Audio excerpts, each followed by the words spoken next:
झारखंड के सीएम हेमंत सोरेन का बड़ा ऐलान। झारखंड सरकार ने छात्रों की मांगे मान ली है। टीडीपीएल की कराई गई सभी परीक्षाएं रद्द कर दी गई हैं। परीक्षा सुधार कमेटी बनाने का फैसला किया गया है। आईएएस अमिताभ कौशल के नेतृत्व में कमेटी बनेगी। रिटायर्ड जज से मामले की जांच कराई जाएगी। बड़ी खबर है, छात्र लगभग 24 दिन से धरने पर, प्रदर्शन पर, भूख हड़ताल पर बैठे थे। और सुनिए जरा क्या कुछ कह रहे हैं। लीड के हड्डी आदरणीय कुणाल सर जी को, इनके अगर ये नहीं रहते ये आंदोलन हम लोग नहीं जीत पाते। ये हम आश्वस्त करना चाहेंगे। ये दोनों रविंदर और पीयूष, ये दोनों मेरे दो बाजू हैं। जब सीजीएल का केस हम लोग लड़ रहे थे और जब हम लोग हारे थे तो लोग गालियां जब दे रहे थे, तब रविंदर ने मुझसे भरोसा जताया था कि सर आप सही है। और ये पीयूष, ये दोनों लोग मजबूती के साथ इस आंदोलन में खड़े हैं। और हम लोगों ने मिलके ये साबित किया कि अगर लड़ाई सच की हो तो जीत निश्चित है। और हम लोगों ने इस बात को साबित किया कि अगर ईश्वर आपके साथ, अगर आपका लड़ाई सही है तो हम लोग जीतेंगे। और हम लोगों ने साबित कर दिया कि झारखंड के इतिहास में ऐसी लड़ाई कभी न लड़ी गई थी और शायद ही कभी लड़ी जाएगी। इस लड़ाई को आने वाला समय एक एग्जाम्पल के रूप में लेगा। हमने युवाओं की लड़ाई लड़ी। मैंने कैंसर से बीमारी लड़ते हुए, कैंसर से पीड़ित मैंने इस लड़ाई को लड़ा है। लोग ने मेरे ऊपर लांछन लगाया, मैं बिक गया। और आज देखिए समय का चक्र और महादेव की कृपा और मेरे माँ बाप का आशीर्वाद कि आज हम लोग जीत की कगार पे हैं। और हम लोगों ने ये दिखा दिया कि अगर आपकी लड़ाई सही हो तो जीत हासिल की जा सकती है। टीडीपीएल से जितने भी परीक्षाएं हुई हैं वो सारी परीक्षाएं रद्द की गई है। 11 to 13 जेपीएससी का भी हमारा मांग नहीं माना गया है। साथ ही साथ जेएसएससी सीजीएल का परीक्षा रद्द कर दिया गया है। रिफॉर्म्स के लिए अमिताभ कौशल के कमेटी में एक कमेटी बनाई गई है, हम लोग उसको देखते हैं। और मैं मीडिया बंधुओं को बहुत बहुत आप सभी को धन्यवाद देना चाहता हूँ। आप जो लोग भी यहाँ पे हैं सभी का धन्यवाद देना चाहता हूँ कि आप हमारे लिए बड़े भाई के रूप में हमारी बातों को रखने का प्रयास किए। हम धन्यवाद।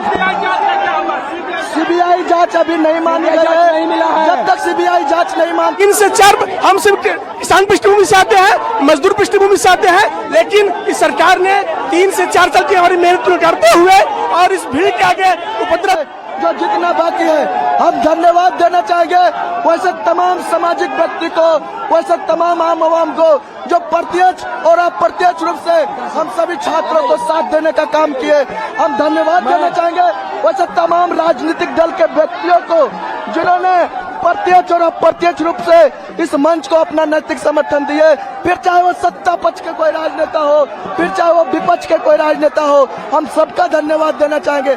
हम धन्यवाद देना चाहेंगे माननीय मुख्यमंत्री जी का, जिन्होंने 24 दिन के बाद तो हमारी बातें सुनी, लेकिन अब भी सवाल है जब तक सीबीआई जांच नहीं होगी हम लोग यहाँ डटे रहेंगे। 11 to 13 जेपीएससी जब तक रद्द नहीं होगी हम लोग यहाँ रहेंगे।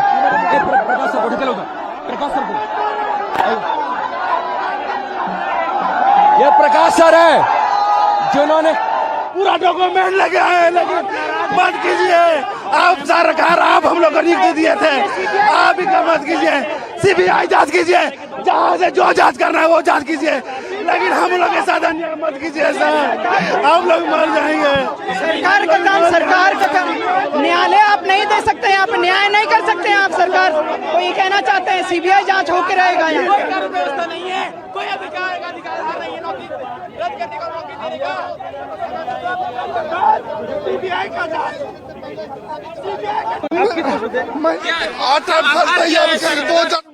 हम लोग निकल करेंगे। सिचुएशन अभी हमारे फेवर में नहीं है, लेकिन हमारे जितने भाई हैं और जितने परिवार देख रहे हैं, आप लोग निराश ना हो। हम लोग पहले भी कोर्ट से लड़के नौकरी लिए थे और फिर कोर्ट से लड़के वापसी करेंगे। आज प्रोजेक्ट भवन के सामने आप जरूर वापसी। रोना नहीं माँ, रोना नहीं पापा, मैं फिर जीतूंगा माननीय न्यायालय से मैं जीतूंगा। आप लोग रोइएगा नहीं माँ। आज इस फैसले के बाद अगर हमारे कोई भाई को कुछ हो गया, कुछ फैसला ले, तो उनका रक्षा कौन करेगा बताइए? पल भर में बताइए, पल भर में जो फैसला ले लीजिए। जांच हो ना, हमें जांच से कोई दिक्कत, जांच के खिलाफ में नहीं बोला है। हम हमेशा चाहते हैं कि जांच हो, जो गलत तरीके से आए वो बाहर हो। हम कभी इसके खिलाफ नहीं थे। सरकार जांच क्यों नहीं करवा रही? सरकार जांच सोच रही है कि हम फंस जाएंगे। जिनका सरकार जांच क्यों नहीं करवा रही है? सरकार जांच करवाए। फैसला है एक मिनट, छुपाने हम 1 to 1 जितने बच्चे हैं हम सब टेस्ट से गुजरने के लिए तैयार है, हर जांच से गुजरने के लिए तैयार है। सरकार जांच क्यों नहीं करवा रही है? बिना जांच रात के अंधेरे में एक काला नियम क्यों निकाला गया है? केवल चार लोग आमरण अनशन पे बैठे थे, उसके आधार पे अगर सरकार रद्द कर रही है तो सरकार और यही बैठेंगे। यहाँ से मूव, या तो आप हमको गोली मार दीजिएगा तभी हम लोग यहाँ से मूव करेंगे, तो यहीं रहेंगे। बताइए कैसा फैसला है, मैं क्या बोलूं, बताइए कैसा फैसला है? फिर से तय होता है, लोकतंत्र में न्याय फिर से तय होता है, उपद्रव से तय होता है, दंगे से तय होता है। जयपाल सिंह मुंडा स्टेडियम में कुछ समाजी तत्व दंगा, उपद्रव और भीड़ के बुते हमारी रोटी, हमारी हक, हमारे सम्मान से वंचित किया है। ये कहाँ का न्याय है? लोकतंत्र में कब से न्यायपालिका का फैसला? बहुत बहुत धन्यवाद। अब कल से क्या करेंगे? कल से क्या करेंगे? आप भावुक हो रहे हैं,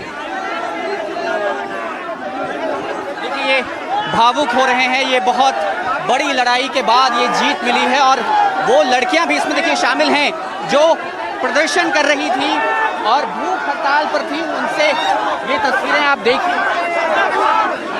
भूख हड़ताल पर बैठी हुई थी, उनकी ये तस्वीरें हैं। और जाहिर तौर पर अब इस जीत के बाद इन सब का अपना अनुभव है, क्योंकि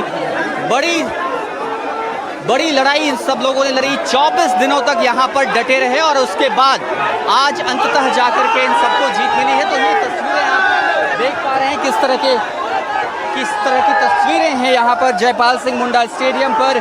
और तमाम वो लोग जो पहले दिन से इस आंदोलन में शामिल थे, वो तमाम लोग यहाँ पर तस्वीरों में दिखाई दे रहे हैं और जश्न का माहौल जयपाल सिंह मुंडा स्टेडियम में।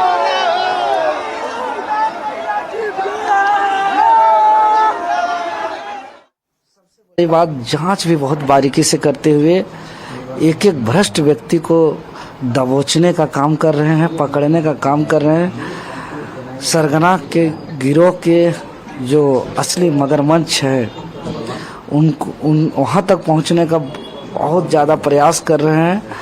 और इस भ्रष्ट सिस्टम को जड़ तक ख़त्म करने के लिए हम लोग छात्र और इस जांच को सपोर्ट करेंगे। और अभी रिफॉर्म का जो अभी प्रोसेस है, हम लोग उसके लिए अपना संघर्ष को जारी रखेंगे।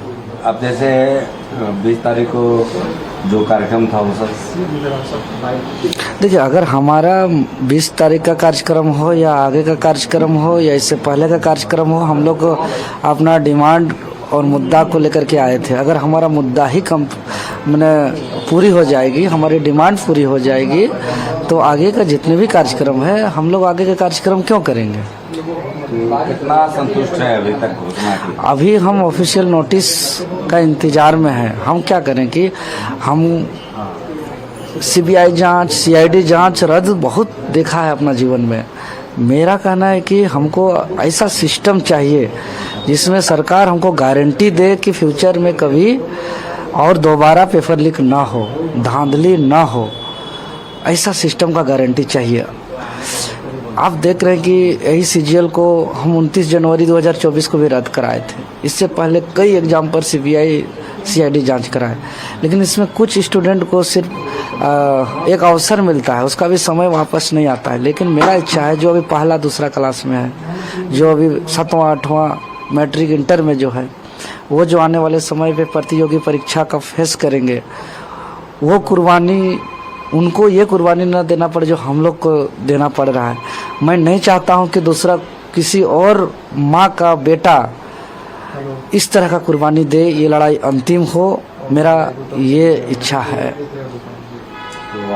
इसके लिए हम सरकार को सहयोग करेंगे और सरकार इसी तरीके से सपोर्ट करते रहे। निश्चित तौर पर एक ऐसा रिफॉर्म सिस्टम लेकर के आएंगे जो जुगों जुग तक, आने वाला पीढ़ी दर पीढ़ी तक पेपर लीक और धांधली कभी नहीं होगा। तो आप सुन रहे थे देवेंद्र महतो को, जो पिछले लंबे वक्त से भूख हड़ताल पर बैठे थे।